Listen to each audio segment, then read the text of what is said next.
Christopher Walker, my man, how you doing, buddy? Great. About yourself? I'm phenomenal, man. Down here in Mexico, got some Wi-Fi working, so this is a big win for me, dude. I'm really pumped to have you on. Been looking forward to this for a while. Yeah, no, I'm pumped to be on.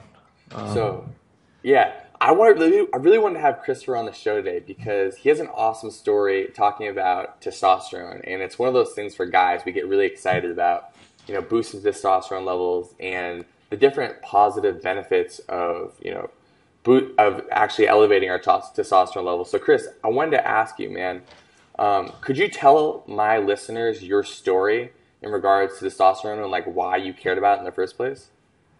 Sure. Yeah, it's I guess more of an unorthodox story, but it turned out to help a lot of people. So, when I was 19, I was diagnosed with a brain tumor in my pituitary gland, and if anyone knows about the pituitary gland, it's kind of the seat of the endocrine system in terms of connecting your nervous system to your endocrine system. So one of my main problems with the tumor, in terms of a visualization, it was kind of like a little pebble or a rock sitting in a funnel, and the testosterone actually wasn't able to be produced in my body. So I went in.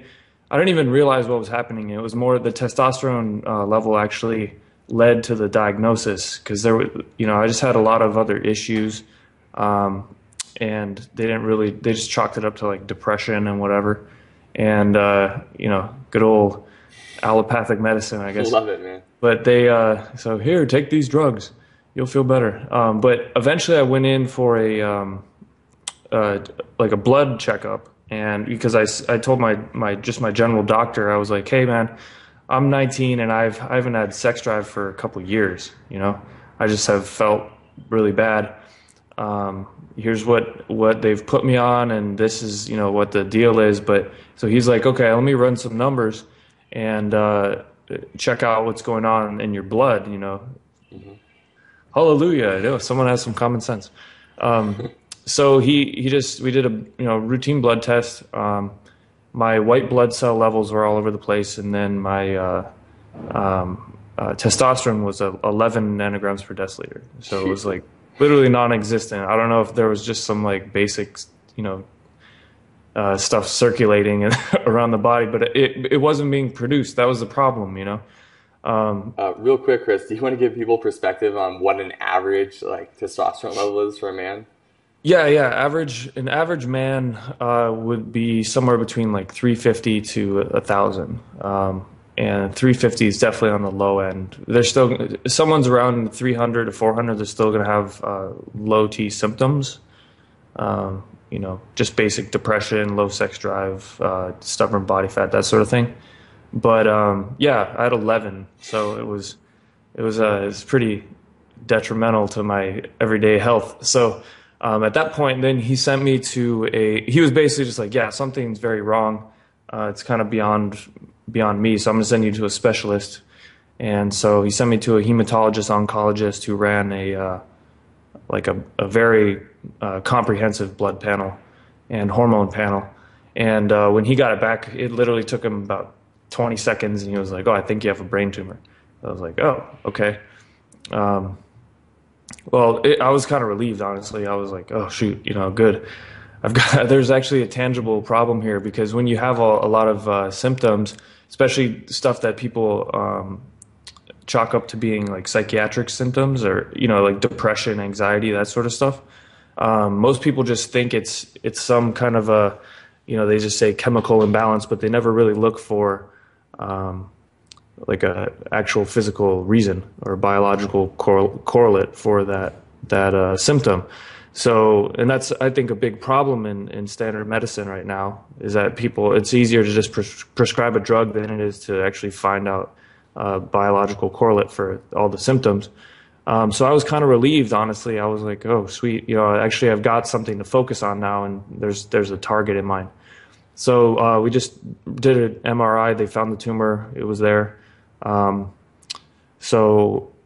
I was faced with a choice, and he was like, okay, I'm going to put you on hormone therapy and give you these other meds. So I was like, all right, sounds good. And so I did that for a little while, just probably like 6 weeks, and then I honestly I felt like probably a bit worse on all the stuff because it was like I just felt like a zombie, with like mood stabilizers, and I don't even know why they gave me all that other stuff. It was like I could see the testosterone therapy, them giving that to me, but I don't even know why they gave me all the like SSRIs and stuff. So I was like, screw this. And then also, now that I had something to go after, I was actually in college for neuroscience at the time at Duke. So I felt very equipped. I was like, I'm not an idiot. I can handle this. I can figure out how to naturally increase my testosterone. So, and I knew that I was feeling bad, and I knew that I was also faced with the choice of either being reliant on this hormone therapy for the rest of my life or figuring out how to do it naturally. And, I was young and dumb enough to think that I could do it anyway. So, myself, I can do this myself better than everyone else. That's what a lot of us think when we're younger. But luckily that was a good way to think for me. So, because I was in the middle of a neuroscience program, a really good one. So I had access to a lot of good teachers and resources and that sort of stuff. So I decided to just spend the rest of my studies focusing a lot on either in my extra time or if I could take courses on, just to learn about endocrinology and that sort of stuff. So I focused a lot on that for the next 18 months. I got rid of all the meds. I literally, my doctor was really pissed off, but I threw them away and stopped getting the prescriptions.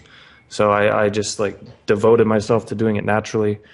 It wasn't like a linear thing. It was a bumpy road, but I eventually got, over the course of about 18 months, got my testosterone up to 1200, just under 1200. So, and then I put it into a book, and then I wrote the Testosterone IO program, and basically taught everyone else how to do it since. And that actually, I checked it recently. It was the #1 testosterone enhancement program on ClickBank, so that's good. A lot of people have been benefiting from it. Heck yeah, dude, that's amazing. So I think a lot of my listeners are pretty excited right now because they're entrepreneurs interested in health and fitness and wellness. And I think one of the big things we always like to do is optimize. And so, of course, after I heard your interview for the first time, I think on our buddy Scott's show, I was like, man, I got to figure this out. So I went and got tested for my testosterone levels. So where I was at, I think I was around 600. So a little bit above average, nothing too high. But then it got me excited about how can I continue to optimize? How can I bring it up? So I'd love for you to give people a peek into the system you have and some of the strategies around increasing testosterone level. And I mean, you already said earlier how important it is, right? If you have low T, you feel depression, you feel low energy, your libido's gone. Is there anything else you want to add there, some of the biggest things that you benefit from having high T, and then talk about some of the strategies, man?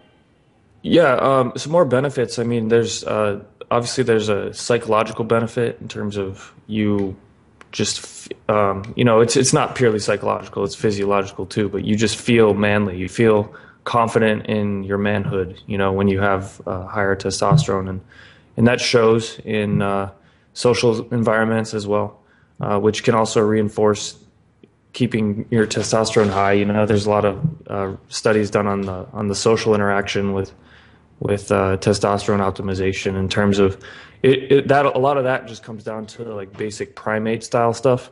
Mm-hmm. And they actually study primates a lot for that. It's like alpha male versus beta, that sort of stuff. Pretty common sense, a lot of it.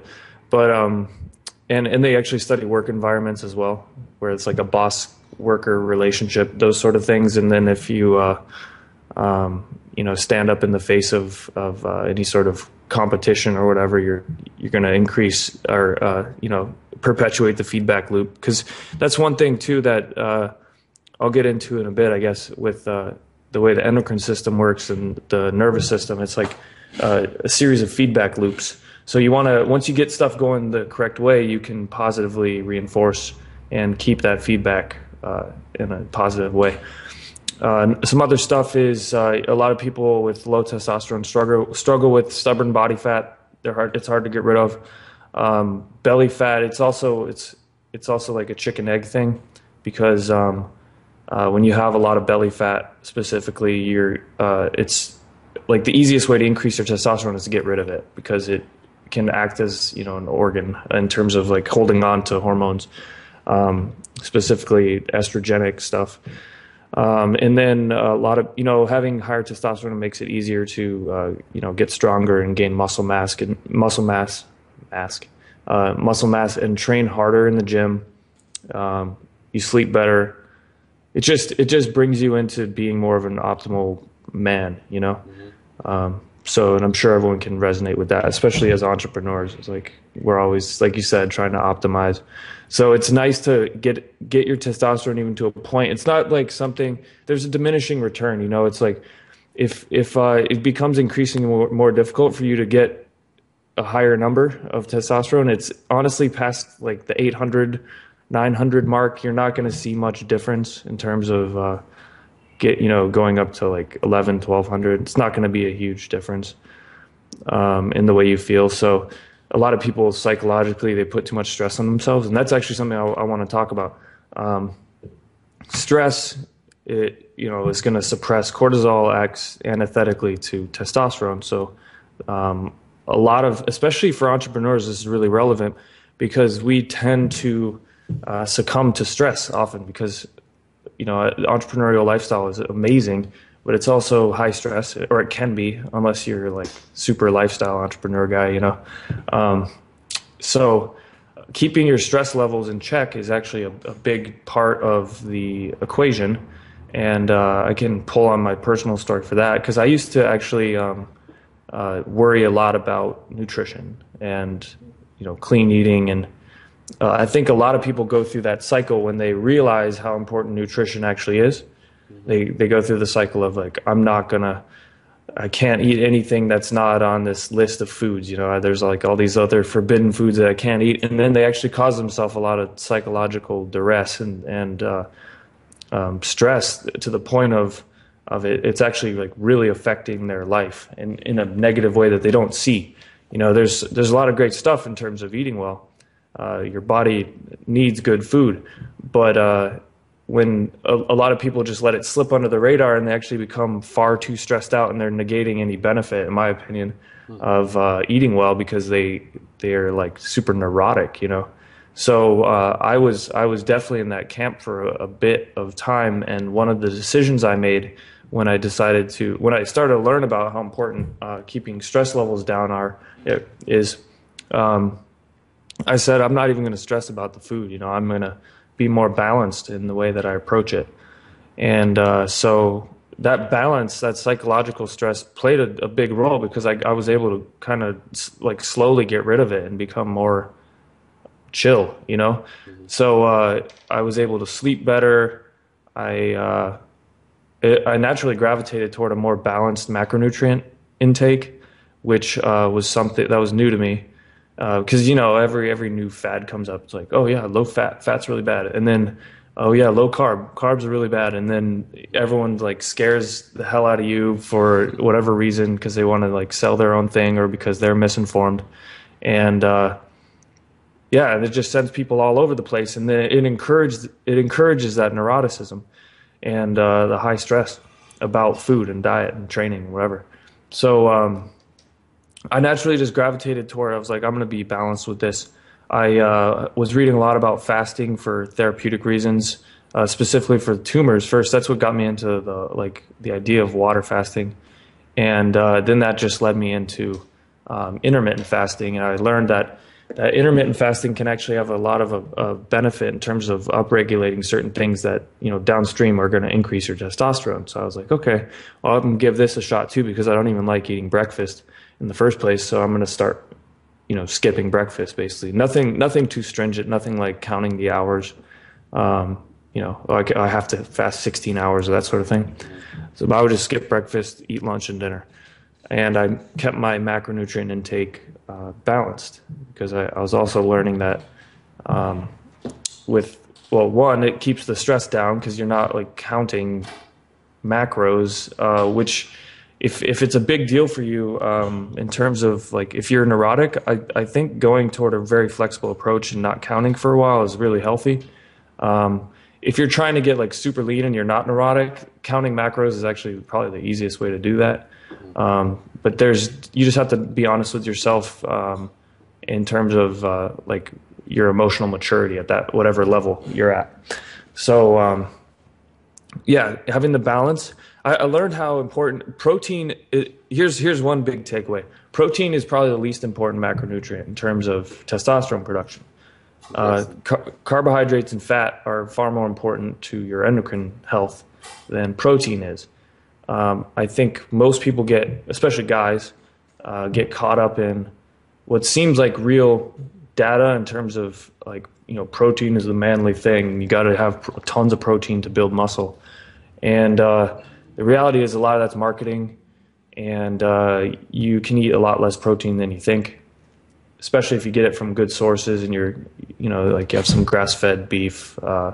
As I ate a lot of beef when I was increasing my testosterone. I ate steak like almost every day. So that was a big takeaway, but it was good steak. Has a lot of, there's a lot of trace vitamins and minerals in it as well that are also good. But the animal fat is really, really good for you for increasing your testosterone. And then the carbohydrates is something that a lot of people miss out on entirely. So the good thing about the paleo movement over the last decade has been that they embraced fat, especially specifically animal fat, and didn't make it so taboo anymore. The bad thing is that they demonized carbs and starches, and in doing so, I can't even tell you how many emails I've gotten from people that either were reading my blog, listening to the podcast, or read the book and were struggling with the low carb thing. They're like, hey, I've been like perfectly paleo. I thought this was going to increase my testosterone, and it didn't. And I'm like, well, are you eating any carbs? What are you doing? And that it's like, oh yeah, I have a sweet potato every couple days or something like that. It's like, no, dude, you can't do that. So usually it's just like, hey, just add in some carbs, like starchy carbs, like potatoes or some white rice. If you're training, a couple times a week, then that's totally awesome. That your body wants that. So I usually just have people like that add in carbs, and they'll email me back just within weeks, and they're like, I'm sleeping better. My libido jumped back out of nowhere. They're not even measuring. This is just like anecdotal too. They're not even measuring anything. It's just like one morning, a couple weeks later, after adding regular starches back into their diet, they're getting in their morning wood again. It's like pretty predictable. It's happened a lot of times.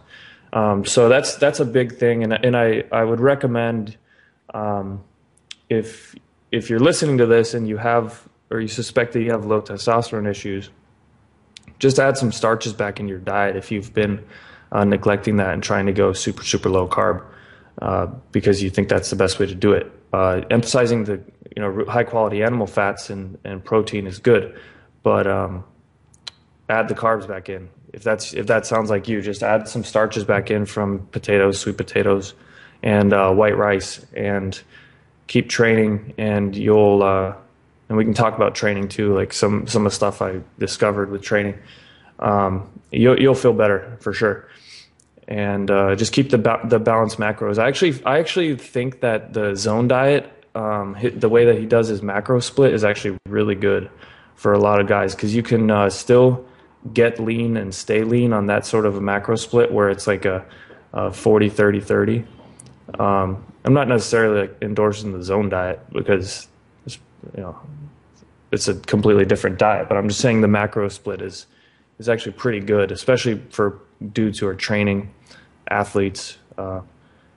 It doesn't overemphasize protein. A lot of people overemphasize protein, especially if they're trying to do the bodybuilding thing.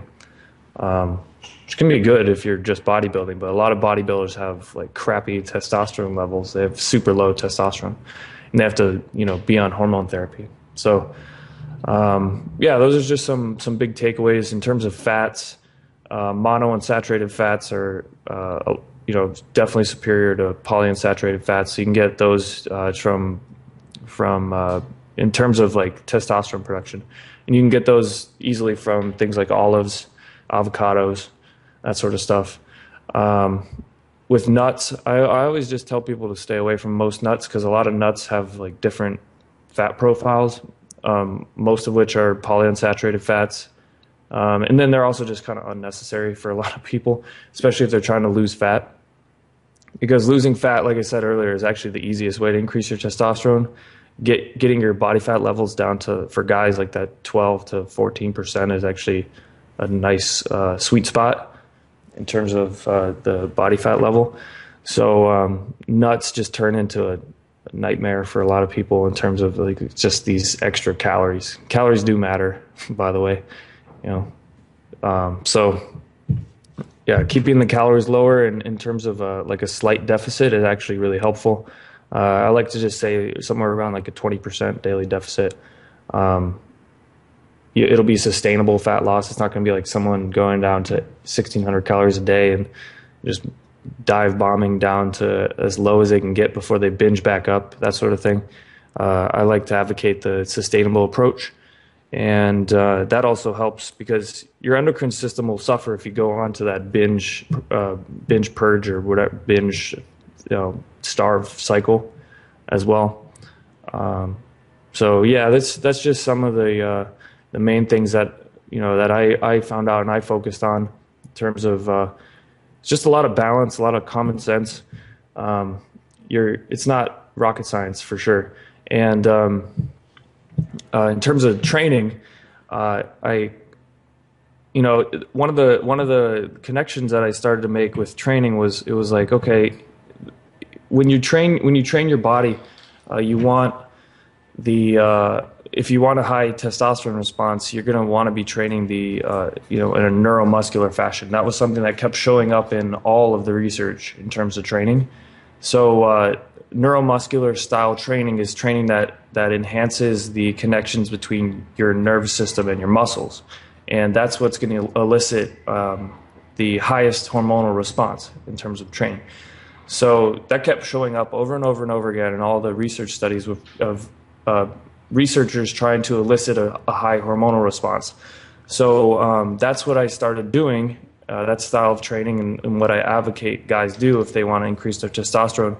And really the way it works out is that you're actually trying to put a high workload over a short period of time on as much muscle mass as possible. So what that usually looks like is it's compound explosion. And for me, what I ended up doing, because I really enjoyed it, was a street workout. So a lot of people listening to this probably have seen the YouTube videos of the ghetto workout guys in New York and Russia and Eastern Europe. The dudes they're very strong, extremely strong, dense muscle. A lot of times very, very shredded, ripped, just pretty badass all around. So that I gravitated toward that, and I was like, oh, I'm going to do that because it's actually a really it's really great for neuromuscular training. It trains your muscles on a deep level, and so gravitated toward that. And then doing that, came upon the muscle up, and then retroactively after I love the muscle up. I love muscle ups and all that stuff, and started doing weighted muscle ups. And then I looked back at it after learning about the work principle in terms of displacing a lot of weight over a specific area in order to do work on a lot of muscles, on as much muscle mass as possible. And I looked at the muscle up and I was like, wow, this is actually way superior. Most people advocate deadlifts and squats for especially if you can do it in a more explosively for increasing your testosterone, because they say, okay, it's activating the most muscle mass, which is true. You're activating a lot of muscle mass with those movements because your legs have just a lot of muscle mass. But the problem is that you can't be that explosive with those without getting injured, or without compromising the amount of weight that you're lifting. Because if you're trying to go heavier, which is good, you can't be super explosive in terms of you can't be jumping, you can't be like doing sudden movements to explode upward beyond just trying to lift the thing off the floor or whatever. So the muscle up turned into something where I was like, oh wow, there's actually it fits perfectly in this work principle of displacing a lot of weight, especially if you're doing it weighted. So for example, weighted would be like with a weight vest, or having you can hold a dumbbell between your feet, which is actually really good, just for feet training. I don't know. Some people have like weak feet, especially if they're running too. That's another topic though. But you can if you like hold a dumbbell between your feet and do muscle ups like that, you're actually displacing. Like for example, I weigh like 205, so if I had a 40-pound dumbbell between my feet, I'd be displacing almost 250 pounds over a range of almost 10 feet. Because you're pulling it up over the bar. Like most bars are like 7 feet tall, or at least 8 feet. So you're displacing a lot. You're doing a lot of work, really. That's the thing. But you can do it very explosively. And so that's what I realized. And I was like, no wonder my testosterone was going up so quickly, because I was like multiple times a week, I would go to the park, because I lived in New York City near Union Square. So I'll go over to Tompkins Square Park. And that's where a lot of those YouTube videos are filmed, actually. And I meet those guys, and they're just doing all this crazy stuff. And I wanted to do that stuff too. So I'll go over there 3 times a week, at least 4 times. And I was doing a lot of muscle ups and learning all of that stuff. And then it clicked. I was like, of course, it fits perfectly. It's like you're able to be very explosive with it, but also at the same time displace a lot of weight. And you can do a lot more reps too if you need to, which also fits in the equation, because you're activating that muscle over and over and over. But yeah, so that's my case for like street workout, at least for neuromuscular style training. But then also a lot of other stuff people can do, because a lot of people can't do muscle ups. It's if you can do explosive pull-ups, that's really good. Pistol squats, especially if you can do them quickly, or go down slow and explode upward. A lot of stuff you can do with your body weight. And that's what I based the Testosterone IO program around, a lot of calisthenic style stuff. So it was more accessible for everybody. Not everyone has a gym membership, but I'm actually relaunching it soon as the rebranding to as the Test Shock program, and going to be including a full weight room regimen for that as well. So also a lot of something that's really good for this style of training that you can do in the weight room is weighted chin-ups and weighted pull-ups, and actually develops, if we're talking bodybuilding here too, it develops your back extremely well and your arms. But you can just strap a weight belt on, put on some couple plates on it, and work on the weighted pull-ups, weighted chin-ups. That's still working on the same principle. And you'll notice over time your muscle becomes a lot denser. It's not like puffy pump muscle, Mm-hmm. And it's strong, extremely strong, powerful. So yeah, sprinting also is very good. Short sprints, nothing like super long.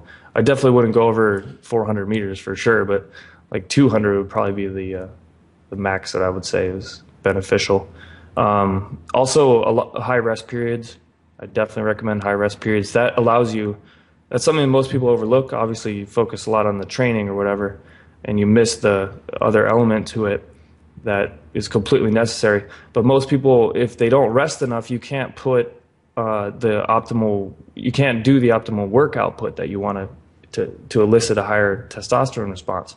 So resting longer to the point of being able, like almost fully recovered, is actually better. And that actually means you can, if you were to work out for an hour, you would do less reps, but they would count more, or less sets, and they would count more.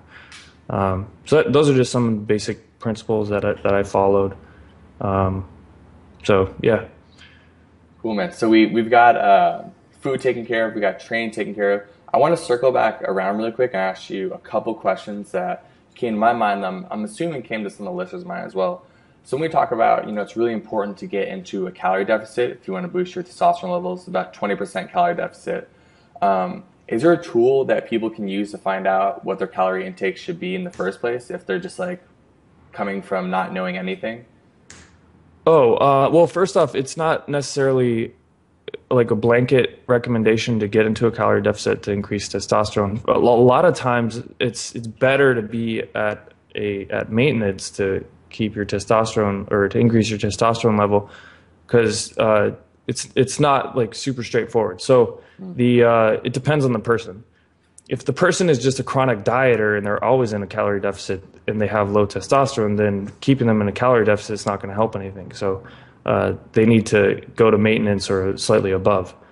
If they are overweight, then if they have excess body fat, that's when I recommend them trying to lose that excess body fat slowly on somewhere around a 20% calorie deficit. But yeah, I mean, in terms of a tool, you can really go and find any kind of a. I honestly I like the IIFYM calculator. I think it's just like iifym.com, and then there's a calculator there somewhere. I don't necessarily prescribe to the IIFYM protocol, but I they have a good calculator on that site where you can really just figure out what your calorie needs are, what your macro splits should be. So that's probably the easiest one to answer that question. But yeah, I just wanted to address the fact that, yeah, it's not a blanket, like get into a calorie deficit to increase your testosterone. Definitely. I'm glad you pointed that out because it is true. Definitely. We're definitely talking to people who, haven't been dieting and need to lose weight. Those are the people that we're talking specifically to right now. Yeah. Dude, so aside from that, I'd love to hear, I'm hoping everyone took a lot of notes because you just dropped a ton of knowledge bombs on people right here. But I'd love to hear what your recommendation is. Of course, it's tough to do blanket statements, but for training, for optimal testosterone levels, I mean, are you thinking people should be training, anaerobically for like 3 or 4 times a week, or what's your recommendation if people are trying to optimize testosterone? Yeah, I mean, I recommend no more than 4 times a week, just because recovery is so important. And if you're training that often, you're not going to be if you're aiming to have like the optimal intensity in your training and work output, then you can't train that often because you're just going to compromise the amount of work you can do in the actual session. You might feel good for a couple of weeks, but eventually you're going to be like, screw this. I'm tired of it. I'm tired of training every single day. That's one thing, people get into that trap of, they start on some new program and they think they have to do it every day and it's like, I'm going to do this every single day for the next year. It's like, no, you're not. Just pick something sustainable. That's where I like to recommend just 3 or 4 days a week, 4 days max. I have a lot of sample workouts in the Testosterone IO program in the back, 6 month progressions for beginners, intermediates, and advanced. But in terms of those, you can get creative. You don't even have to be on any kind of a like specific follow this to a T style program. But yeah, keeping anaerobic style. So for example, you can mix and match different workouts. So say you're going to work out Monday, Wednesday, Friday. Do one a day. One of the days do sprints. And I'm just assuming we'll assume here that you want to do street workout, calisthenic style stuff. And then we can talk about weight room too next. So one of the days, if you're going to do the calisthenic stuff, do a good sprint workout. Go find a school track or something, or a path or whatever. Just do a sprint workout. Do a nice warm up. Hit some 50 to 100 meter sprints, maybe a couple long sprints. But just have some fun. Be out there and walk for your recovery. Don't jog. You don't need to jog. It'll compromise the next set. But go out there and do that, 30 minutes or so, and then just cool down, go for a walk. Walking is actually so underrated. It's a great way to lose excess body fat really easily, and it's extremely healthy. It's probably the most healthy activity that someone can do on a regular basis. So yeah, just walking.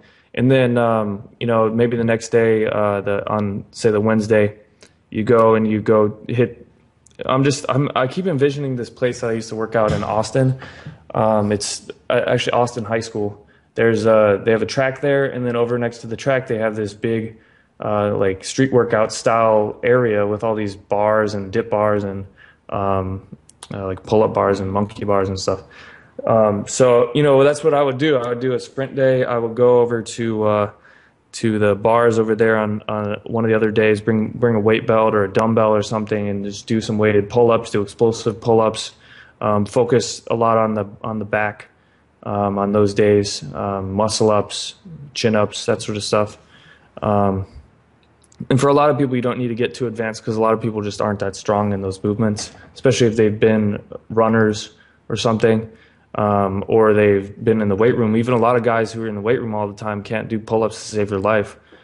So focusing on just, basic movements, but being explosive or being very slow and controlled is also good. I don't know. Focusing on that sort of stuff is good for that other day. And like I said, I have specific workouts all laid out in the book. But and then also say the Friday, I would focus on something like doing chest, triceps, that sort of a split, but with dips. Weighted dips are amazing. Korean dips are also another really good one. That's more like, if anyone's familiar with a back lever, it's more like you do a dip on one bar from behind, and it's like flat. It's hard to verbalize what it looks like, but people can Google it. Yeah, Korean dips. Google that one. Those are good. But just focusing on things like that activate a lot of muscle, where you're also building, because we're dudes. We want to look good, right? You don't want to just work out to work out. So if you're increasing the testosterone, I also recommend training in certain areas. For most guys, that means building up their shoulders, their chest, their arms, and their back. And even at higher body fat levels, if you have a well-developed shoulders, chest, back, and arms, you're going to look really good and look real manly. And even if you have a gut, or a bit of a gut. So always focusing on those areas is really good. But it's not rocket science. Like I said, it's like you can be very flexible with it, especially if it stresses you out to have to follow specific plans. But keeping to the principle of doing a lot of explosive work on as much muscle mass as possible through your workouts will put you on the right track, Yeah, something that's a great guideline just to follow. So, man, we've talked about training and food a lot. And I want to know, do you think that's like really the 80-20 when it comes to getting your testosterone levels up versus Definitely. Okay. Definitely. Yeah, I think that's a good point. That's why I only focused on that stuff. Honestly, I didn't take supplements or anything. I'm not saying that there actually are some decent things out there to help you at least bring your libido back. Blood flow supplements, that sort of stuff, some herbs. But totally 80-20, probably 90-10, honestly. It's like that's all you need. If you have the training and nutrition nailed, then you can move into like really optimizing it with the right supplements or whatever, herbs. But I think most people just they go for the quick fix. They go for the what's the number one rated testosterone booster on Amazon? I'm going to go get that. And they're not doing their training and nutrition right. And they're also not being patient. That's another part of it. If you screw up your endocrine system, which it's screwed up, you did something wrong along the way over years if your testosterone is really low, over years. And potentially people are listening to this in their 30s, 40s, even 50s. I have a lot of guys email me who are in their early 50s and they're like, does this work for me? And I was like, yeah, but you need to be patient because you spent all that time unknowingly. It's not like you did on purpose, but you kind of messed things up for a while. So one of the things that they get frustrated if they don't get immediate results with something. It's like, well, how long have you been doing this wrong and you expect to fix this in 2 weeks? Mm-hmm. You can't really expect that. So I think it's more like the 90-10. You're going to get all your results really from correct training and nutrition, but you have to be patient with it. And it's worth it. It's like, what's the rush, You've had low testosterone for a while probably. And it took a while to get to where you are now. So just be patient and put the right things into place and just do it consistently, because that's another key to this whole thing, the consistency. Do it consistently for 6 to 12 months and you'll see big results. But that's where people they just don't. They're like, they'll go for maybe like a month or 2 months of doing something, and then they're just like, oh, screw that, I'm going to fall back into my own habits. So, obviously that's a completely different subject too, of like how to develop those habits. But, it's very important. The consistency is part of the whole equation, and the patience, and having a long-term mindset also will keep your stress levels down, because you're not in a rush. It's not like I need to completely transform my body in 90 days. It's I'm going to work on this for the next 2 years. And in 2 years, you can do some visualization here. In 2 years, I'm going to have some raging high testosterone levels, and they're going to be natural. And I'm going to feel pretty damn good about it. But in the meantime, I'm not going to rush it. I think that's the healthiest mindset for people to take. Yeah, definitely. Because people are stressed about, oh man, I got to get my chi levels up right now. It's just going to be super counterproductive to what you're trying to do. Yeah, exactly. So, yeah. So, dude, I'd love to hear you make this even more compelling, people, and for our listeners here, and just tell them what were a couple of the biggest changes in your life that you experienced once you got your testosterone levels up that really like allows you to progress forward and be the entrepreneur, be the man that you want to be. Yeah, good question. So first off, like physically, I lost a lot of body fat over that period of time. I actually had gained when my testosterone was really low. I used to be really lean. I've been down as far as like 4% because I used to race elite triathlon, and that was part of the problem too. Kept it lower. But when I stopped doing that, focused on all this doing the right stuff, I ended up there was a period where there was like a rebound period. I gained a lot of body fat. So I was a chubster. I was like 220, but like barely any muscle because I was coming off of being an endurance athlete. So one of the biggest changes was as I was increasing my testosterone over that 18-month period and doing the right style of training and eating, I ended up losing all that body fat and got down to, probably like 185-ish, but then put back on muscle to the point of now I'm about 200, 205, and I can keep my body fat level effortlessly around 10%. I can go a bit lower if I want to. I can go a bit higher if I'm more relaxed. But it's like it's like perfect. You don't even worry about diet or whatever. That's one of the biggest things, because once you lock into a nice, happy place with your endocrine system, it doesn't want to go all over the place. You don't, you develop a form of appetite regulation, and you develop a sense of peace where you're not always trying to be on a diet, and you're not always trying to do, change everything about the way your body looks and that sort of thing. So you just kind of hit that happy spot. So that was one of the big things. I've been in the happy place for a while, and that's good. Also, in terms of entrepreneurship, honestly, I just started to develop a lot more core confidence, and obviously, it's not all related to just a number, a testosterone level, but that is part of the equation. And yeah, I just developed core confidence in terms of like I know I believe fitness and those sort of goals are actually incredible for building a personal development foundation. But when I realized like what I'd done, it's like going from almost zero testosterone up to like 1200, that in and of itself empowered me, where I was like, hell yeah, I can do whatever the hell I want now. If I could do that with a brain tumor, I can do whatever I want. And so for entrepreneurship, that's served me very well, just that mentality of like there's not really any limit. You can do what you want to do. You can if you put your mind to it and actually figure out the system behind how something works. It's kind of like hacking 101, right? You got to understand the system before you hack it or before you innovate it. Most people they're just too lazy, or they don't even understand that principle, but they think that they're gonna. Actually, I'll talk about that for a second. Hacking, this whole thing, I think that term is like used two ways, basically. It's used, there's the biohacking, there's computer hacking, like that sort of stuff. So the first way is people think it's a shortcut, and it kind of is, but at the same time, it's not, because it requires a thorough understanding of the system before you're able to do that shortcut or that innovation or whatever. But most people don't. They just try and shortcut something, and they don't understand that you actually have to understand the system and put in the work before you can do any sort of an innovation. But that philosophy has served me well in terms of entrepreneurship.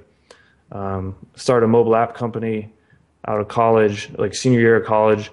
And we did really well with that. But then it was worth like $10 million 1 year out of college. And we thought we were doing well, and then we ended up making some big mistakes because that was our first major like venture back thing, and we made some big mistakes. Also, the technology was like a little too advanced. We were getting ahead of ourselves, I think, for like the phone support. So we basically built an Uber for people. Like you could see your friends moving around. You know how Uber, like you see the cars moving. Yeah, you could see your friends moving. So it was like for your close friends, but it's basically like Find My Friends, but Facebook did it a couple years. We knew they were going to do it. That's why we were in such a rush. But I guess nobody even cared about it when they released it anyway. So we lost all that money actually, but that company folded eventually. But it gave me a lot of confidence in terms of like I can do what I want. And then I went into internet marketing and blogging, podcasting, and that's been very empowering as well. So because that's like the easiest way to build a business. You know that too. So yeah, I don't know. A lot of core confidence is developed. You can also like social dynamics have completely changed over this whole period. In terms of that confidence, and just knowing, there are obviously a lot of psychological things in play there as well. But when you have high testosterone, you just feel better in any scenario. You're more confident and can just interact better. That's my anecdotal thing, but I think it's true. So I've developed a lot more social adeptness over the last few years as well. Thank you, man. That's awesome, dude. Well, I think a lot of people got just so much valuable information from this interview today, and I'm sure a lot of people want to find out more about your system that you do and just be able to follow you, man. So where can people do that? Over at testosterone.io. That's not .com, it's just .io, testosterone.io. And like I said earlier, if you're listening to this in the future, if you're like listening to this beyond January 2015, go over to testshock.com. You can find it there. But yeah, there's that, and I have a few blogs actually. I have the blogging show. I teach some basic blog marketing. 4kblogging.com, how to build a $4,000 a month blogging business in 4 months. Lots of fours. And then nogym.net. That was my first blog actually. Started that. So yeah, or you can find me on Facebook or Twitter. Word, man. Well, thank you so much for coming on. Definitely. Yeah, thanks for having me. Really appreciate it. And hope to have you on again soon, brother. Yeah, thank you. All right, take care, man. Later.